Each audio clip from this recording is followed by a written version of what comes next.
G'day guys, Kerry here, and this morning I thought I'd talk a little bit about torches, specifically my my modest and small collection of 4/7 torches. And this is sort of inspired by my recent addition, which we'll talk about as well.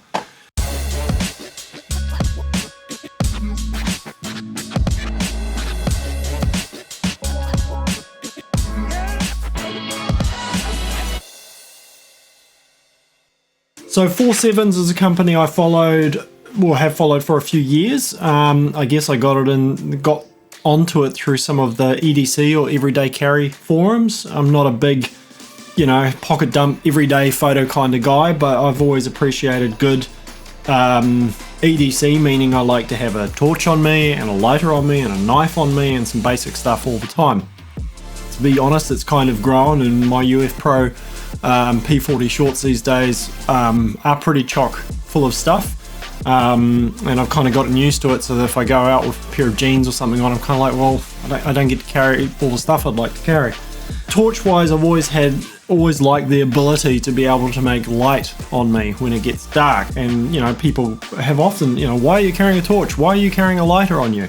And then suddenly you lose the power, or you need a torch, or you want to light something like a candle or burn a bit of rope just to stop it fraying, all these little things, and lo and behold, you've got the ability to do it. It's like, why would you carry a knife or a tool on you, a multi-tool? Well, because one of the things that's quite useful is to have some tools and to be useful and be able to do stuff. So it's always amused me, considering how often people go, why do you carry this? How often people also go, basically, oh, I wish somebody had this on them. And you can turn around and go, well, look, use mine, just give it back to me. So anyway, torches. I've had a collection of torches, I've had a collection of headlamps. I got back into the handheld torches, I think, when I was involved with LANSAR and the training there, because it's normal for them to have a headlamp, which is your personal use, so where you're looking you've got some light, and then you basically have a torch to flag stuff and look at stuff. It's easy to look under things and down low and track and things like that with a handheld torch compared to having a headlamp. So I've got headlamps, separate thing, but I've always, I got back into the habit of having handheld torches as well, and different uses, and quite like them. So I was looking for a good lightweight handheld, and I think I started by memory with this, the Quark Turbo. Now, when I started following 4/7s, they were 4/7s with a 4/7s, the number 4/7s. They changed their name, or they turned into 4/7s, FOUR/7s. I don't know if it was an business thing or what. And then a year or so ago, they actually got purchased by Prometheus Lights, and they still run them. Prometheus also do some awesome lights of their own that one day, budget allowing, I might get into. But I've still got these guys from the 4/7s day, and now the Prion is in the 4 FOUR/7 via Prometheus. Anyway, so I wanted a good handheld, and I was looking around, and the Quark or the 4/7s brand came up a lot. This is as I said, the QBA2 Gen 2, which has got 276 lumens on it. 276 lumens is plenty enough for switchable, searching for anything, doing anything like a handheld. It's great. The other thing I've really liked and appreciated, and I think I've written an article about this, is the interface to torches. So a lot of torches, they just drive me balmy. Headlamps are another good one. I still haven't found a headlamp that works the way, because every headlamp I've come across likes to turn itself on at full volume, full light, and then you have to turn it back down or up, which means that if you're trying to not blow out your night vision, just the ability to see when it's dark, or you just want to turn a little bit of light on, you have to turn the full light on and then back it down to it, which just bugs me. So function of this, it's a clicky back, which I've always liked, or if you just press it, you don't hold it, it turns momentarily on, or click it to hold it on. And this one is simple. You can program quite a bit of stuff into it, but the basic functionality works like this. You got your normal or your lower level, and then you just twist this bit here, goes into full level.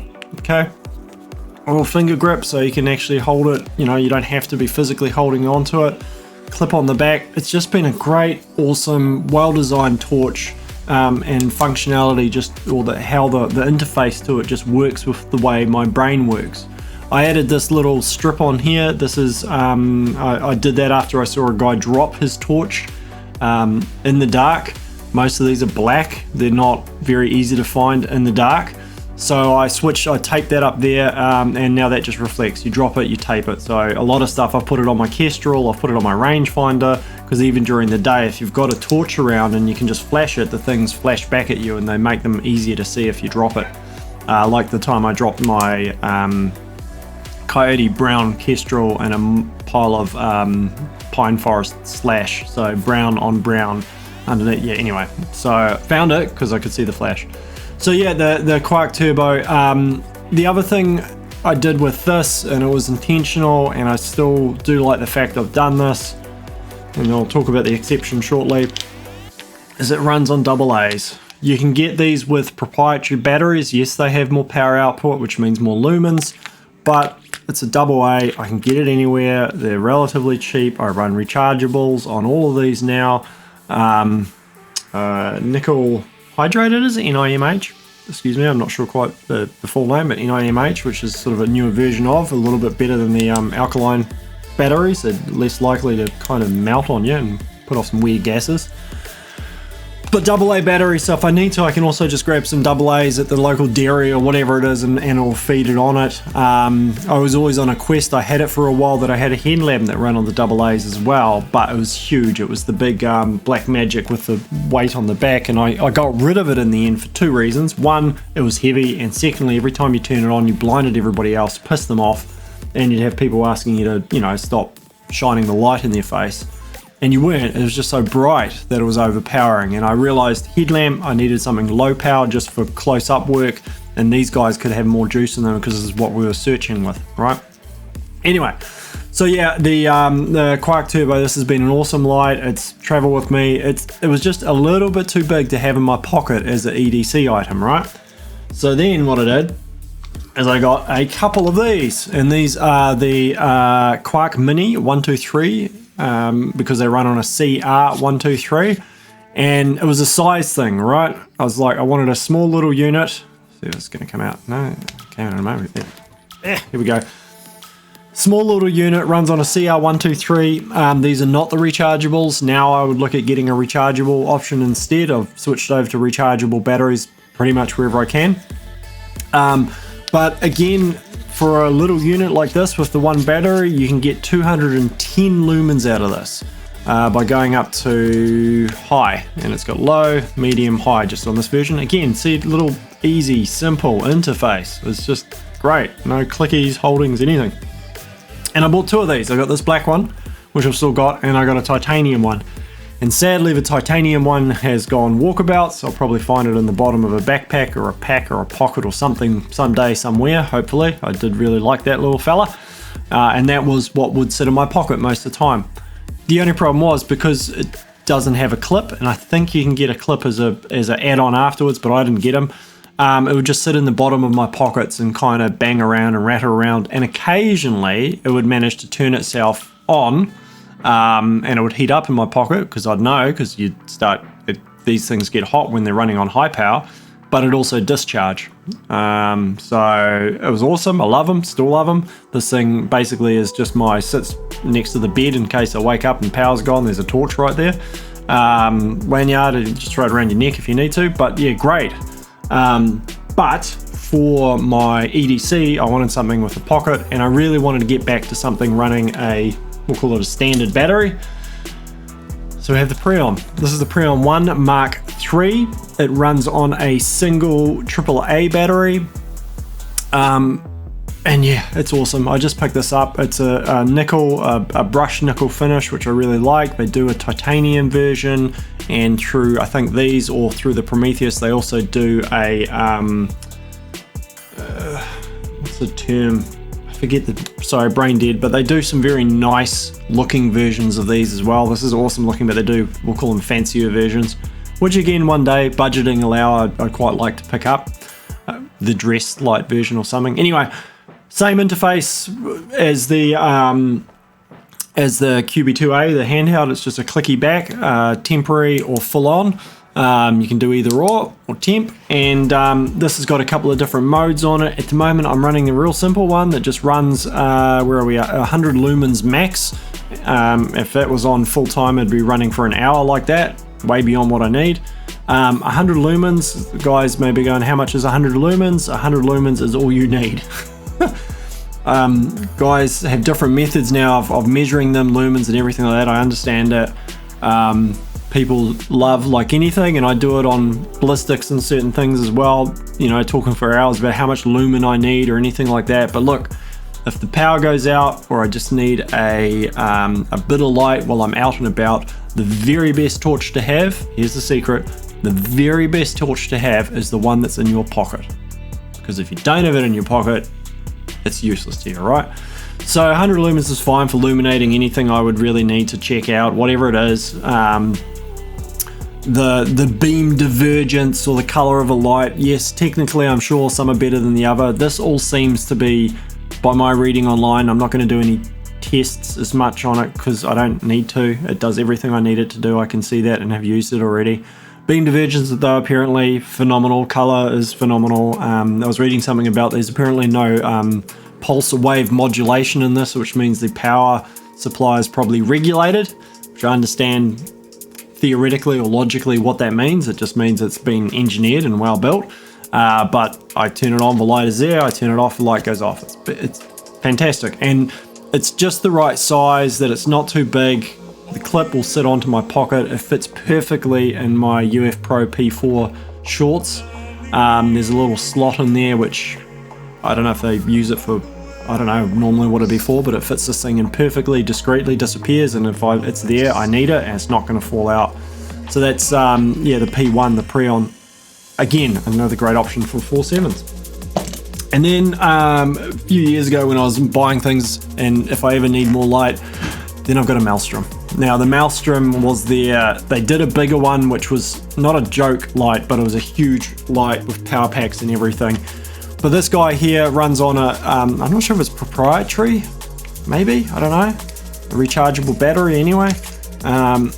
This guy, which is a, what do they actually call it? I don't know, maybe it's their own battery, not sure. Anyway, got that, got a couple of these, got the rechargeables.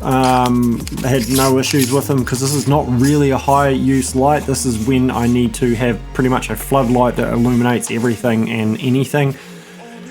On this one, the design's quite cool. If you twist this all the way around, it stays on. Again, just goes between two modes. The high mode is 1600, 1600 lumens. And the low one is half that, or maybe 200, 300. You can set it differently. But again, normal flashlight illuminates everything and anything. It's bright, right?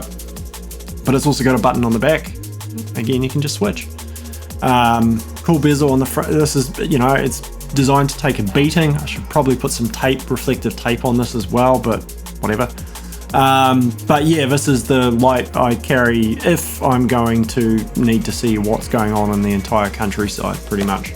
So yeah, between those on 4.7s, it's been, you know, quite a good little collection of covering what I need off. For small headlamp as well, you know, I've got everything sorted. So do I need so many lights? Well, no, not really, but it's one of those things that, you know, specific to the use, and I do, you know, I do appreciate the design element of them. Like I say, the clickiness and how they work has just been phenomenal for me. And you know, obviously my way of thinking must mesh some way in part with the designers of them, because, you know, different systems work different ways, and you just need to find the one that works the way that you want to think, and you know, how you want it to work, so you don't have to adapt too much to somebody else's way of thinking. So yeah, you can find them online now. They're sold through Prometheus Lights. Prometheus also does a pile of other, it's what I'd call like a design house, I guess, based stateside. And yeah, there's a lot of cool stuff in there. I ordered the Prion. It turned up about a week, maybe 2 weeks tops later. No problems whatsoever, apart from me having a dumb moment of trying to set it up, which I have to apologize to the lads at Prometheus. That was all mine, all my fault. But yeah, had no issues with it, apart from my own. But yeah, really good option. You know, it's one of those, you hear it a lot, and it could be a trope, you know, meaning it's something that gets overused, excuse me. But it's the buy once, cry once kind of thing. On saying that, they're not actually silly amounts of money. I mean, if I go up to the Prometheus lights, which are as much a piece of art and a collectible as they are anything else, yeah, they're getting into some serious money. But then I guess that's more like a nice wristwatch or a dress wristwatch, as well as your utility units. But I like these things in that they do still look good. The utility side of them is strong. There's no case of form without function going on, and they've just been great. So yeah, I highly encourage, check them out. There's enough for you your nerds to get all your details and stuff out of that. Yeah, so yeah, the 4.7s, go check them out.